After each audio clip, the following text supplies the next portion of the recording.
Every country has an ally, but when that ally starts using you in all their wars and crises, but does not offer anything in return, that ally may decide to leave. Over the years, the West's reputation, especially that of the US, has been dramatically tarnished because of decades of history.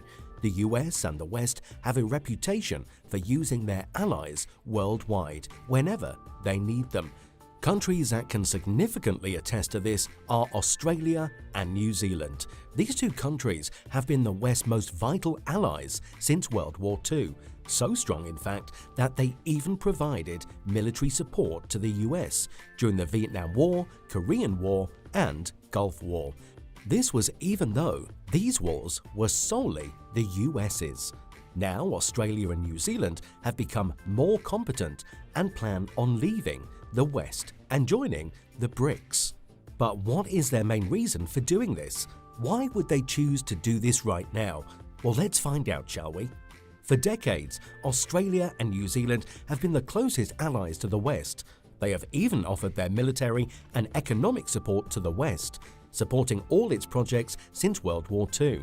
By then, the threat perception that Australia and New Zealand felt made them do whatever the West said.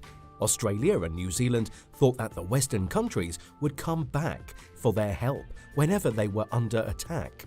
Because of all of this, a military pact called ANZUS was made between these three countries. However, when Australia and New Zealand did this, they never knew there was no threat. Instead, they were signing their way into being used in every war and conflict that would erupt as US proxies. This became even more evident during the Vietnam, Korean, and Gulf Wars, which were all won with Australian and New Zealand military support. Ultimately, these two countries were being abused, fighting every war for the US. With time, the Western countries learned that the two countries could do anything they were ordered to.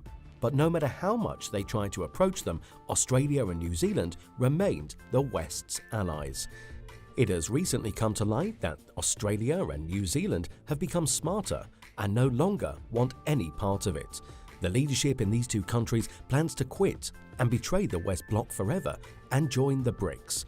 The leaders here have witnessed decades of exploitation from which they have had no return.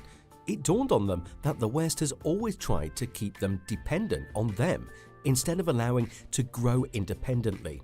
This was so serious that Australia couldn't even get any submarines from France or the US, and they had to send lots of requests to set up a deal.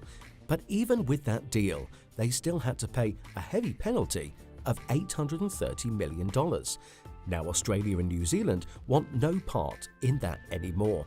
Instead, they have decided to join an alliance emphasizing equality, BRICS. This serves as an indication of how influential BRICS has become over the years. It is so effective that it can even shake up relationships that have lasted for years. At this point, BRICS, Australia and New Zealand are also aware of what kind of gains they would have if they were all to become one. This is something that greatly causes unrest in Western countries. The Western countries were exploiting these two countries, and now that they are joining BRICS, they know that Australia and New Zealand will grow and come into direct competition. All this is real for the West because they know that if Australia and New Zealand were to go through with this, they would send a negative message to the world. Every other country would know that if they wanted to make real growth, they would have to get rid of the West and be far away from them. This is what hurts the West most because nobody likes losing allies. More so, those who will pay you and still do everything you ask. This move by Australia to join BRICS will have a great impact on many things. First, Australia and New Zealand have precious strategic locations about trade. Both countries reside in the south, away from the entire world.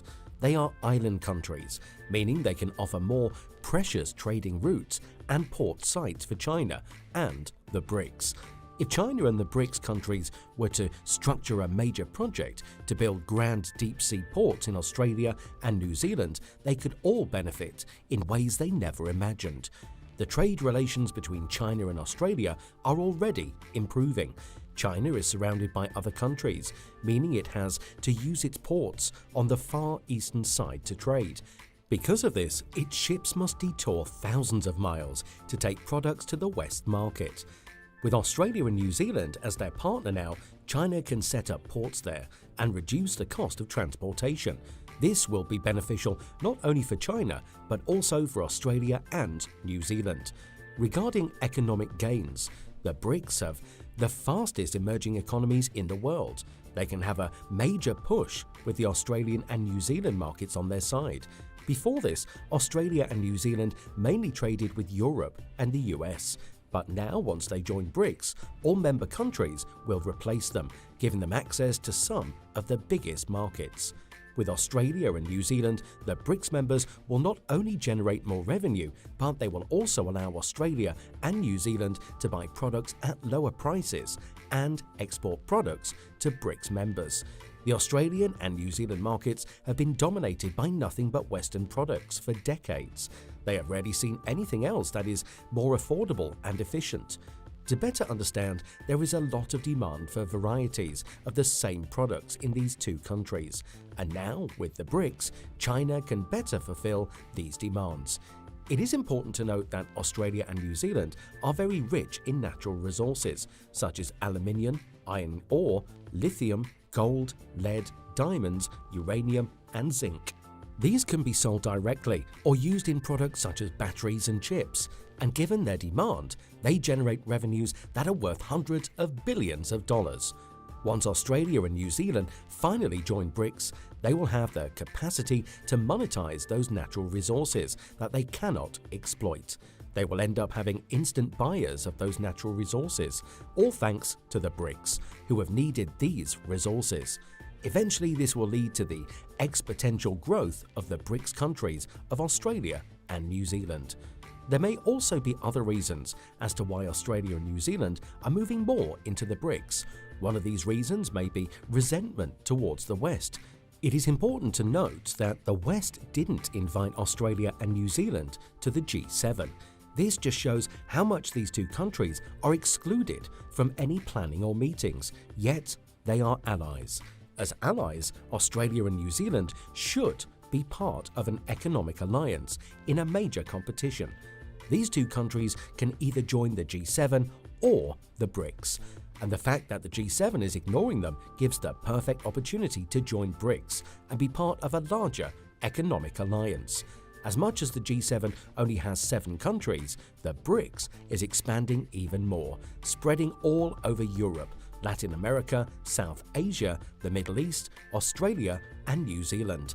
And once Australia and New Zealand knows that they have Saudi Arabia and OPEC countries in addition to BRICS, the West, no matter how many countries they combine, can never do something against BRICS members, no matter how much they want to. There have been decades of oppression and mistreatment in Australia and New Zealand, but now they have to take a stand and make their own decisions. And if they succeed in joining the BRICS, they will grow in ways that even the citizens themselves never imagined. Australia and New Zealand are now on a path to greatness, and with this new move, there is nothing that can stop them from getting to where they want. Do you think that Australia and New Zealand are justified in leaving Western countries and joining the BRICS? What do you think will happen when they do? Feel free to let us know in the comments section below. Also, before you go, make sure to leave a like and subscribe to our channel for more amazing updates on some of the latest news around the world. Thanks for watching, and I'll see you in the next one.